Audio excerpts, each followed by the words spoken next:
glad to have you here once again on our Avas Race show that we always host on a weekly basis. My name is Jesse Joel Mukasa, and I'm glad to be hosting Phil Sentamo, one of our marketing officer. Thank you, Jesse, for hosting me. Yeah, so today we shall be looking at the differences in the real estate market and also the industry at large, specifically in Uganda vis-a-vis the different countries, in Europe, in Africa. So, Mr. Yusufil, what could be, if at all you could take us through the overview of the real estate industry in Uganda, generally? What do you think about it?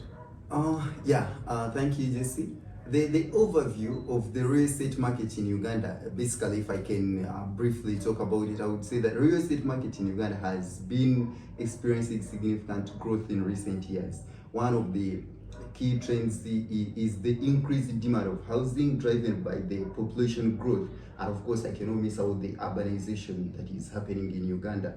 So this has led to a surge in residential development, especially in major cities like Kampala, Arua, and Fort Portal, mentioned by a few. Additionally, there is growing interest from foreigner investors, which is contributing to a dynamism of the market in Uganda. Thank you so much for that overview. So what could be the different real estate investment that we could be having in Uganda, generally, as compared to the other countries? Specifically, I want to look at the Europe-based and also these other developed countries in Africa that are better than us in real estate. Thank you, Jesse. That's a quick one. In Uganda, the primary types of real estate investments include residential, commercial, and the agricultural properties. These categories can differ from other countries where there may be a stronger emphasis on industrial and tourism-related properties. You know, in Uganda, agricultural land also plays a significant role due to the country's reliance on agriculture. Thank you. Thank you, Mr. Isafil, for the insight about the regulatory bit. So, about still investment and regulation, there's this aspect of pricing, real estate pricing and costings. What could be these other factors that may be influencing the pricing of real estate vis-a-vis other countries and also other communities that are neighboring us? Jesse, property prices in Uganda are commonly influenced by factors like location, infrastructure development, and the demand, of course. In contrast to Western markets, Uganda's property prices are often more affordable, but they can experience a rapid appreciation, especially in urban areas where infrastructure developments are actually taking place. So, Mr. Shafu, we've looked at the different way of acquiring land, the different real estate auctions, the legal framework involved in that. So, for an investor coming into Uganda to make a real estate investment, what could be the difference, the different financial options we'll be looking at? Well, thank you. That is a really noble question and a crucial question that everyone should look at if we are really looking at the developing real estate sector in Uganda. For example, for a foreign investor, I would do looking at the current financing options in Uganda. We have a bank loan, but then we have joint ventures, and then we have owners capital. Joint ventures, if I can briefly describe it, joint ventures, it's where you would find that we have a local investor, and then at the same time we have someone who has land. For example, just say you have land, but you do not really have money to develop your land, and then you come to me, who is a local investor, and I would use your land and I use my finances to ensure that I develop the property. And in the long run or in the short run, we would look into how we can divide the return on investment, But for an investor, I think here they would look at mortgage financing. Mortgage financing, especially when they want to develop to invest in the commercial properties, more especially like malls and the big apartments, they should go for mortgage advisory or mortgage financing, if I can put it across in that way. Nice, thank you. So with different infrastructure development coming through, the roads, the transportation, railways are being constructed in Uganda currently. We are having improvements in the transportation system. So what significant impact have they, these two factors, infrastructure and also transportation, made in the real estate industry? Well, Uganda's infrastructure and transportation system is really making shape, especially with the expansion of road networks and the plans for modern railway system. These developments impact real estate by increasing the accessibility to different areas, potentially driving up to property values in well-connected regions. That question is a bit wide, but I'm going to try to be brief for the better understanding of our viewers. The rental market in Uganda varies by location. In Kampala, demand for residential properties is high compared to other side of town. With an emphasis on affordable housing, rental yields are generally attractive, often exceeding between 7 to 10.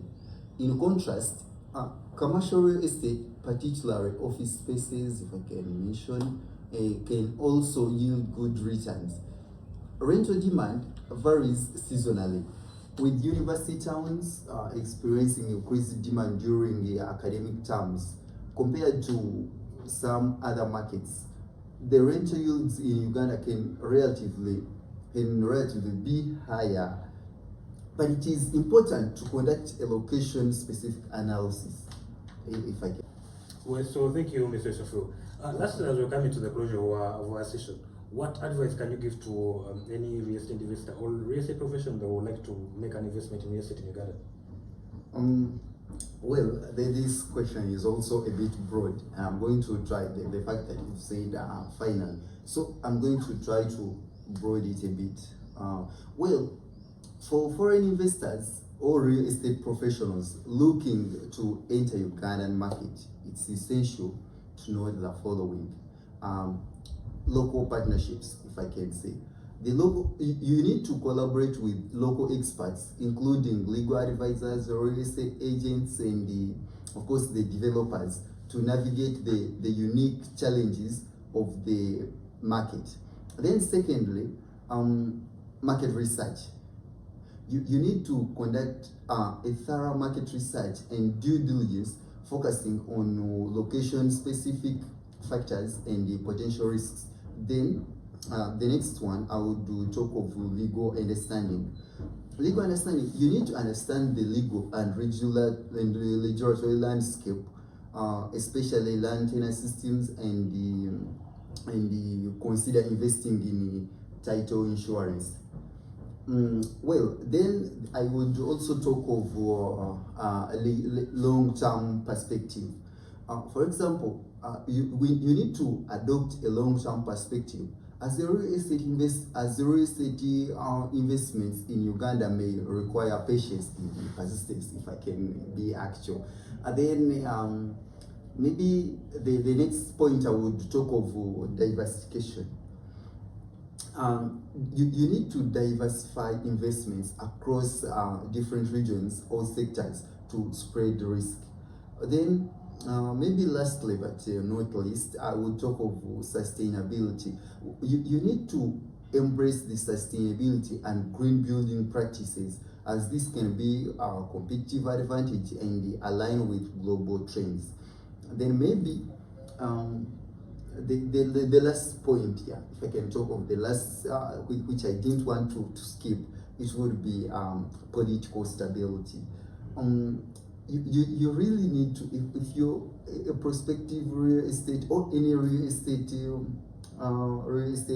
profession, you need to keep an eye on political developments and assess how they may affect the investment environment. Thank you. Well, thank you so much, Mr. Sofil. And as we close, apart from the question that we've had, could you be having anything that would like to say to our viewers? Basically, if I can say, I may not have so much to say, but you know, we were talking about the differences in real estate in Uganda and comparing it with other countries. But here, I would mention that, for example, in West, it's hard to find someone doing self-management. They always outsource the managers, the real estate companies to manage their properties, because they be expecting you would have to invest in real estate when you're expecting return on investment. And this is how you're going to get it. You need to get professional managers. It's not that you just have to get any managers. You need to get a professional manager, and please try to make sure that your property is insured, to avoid such scenarios where now you have to go through repairing, making the repairs and all that. No, make sure that your property is insured.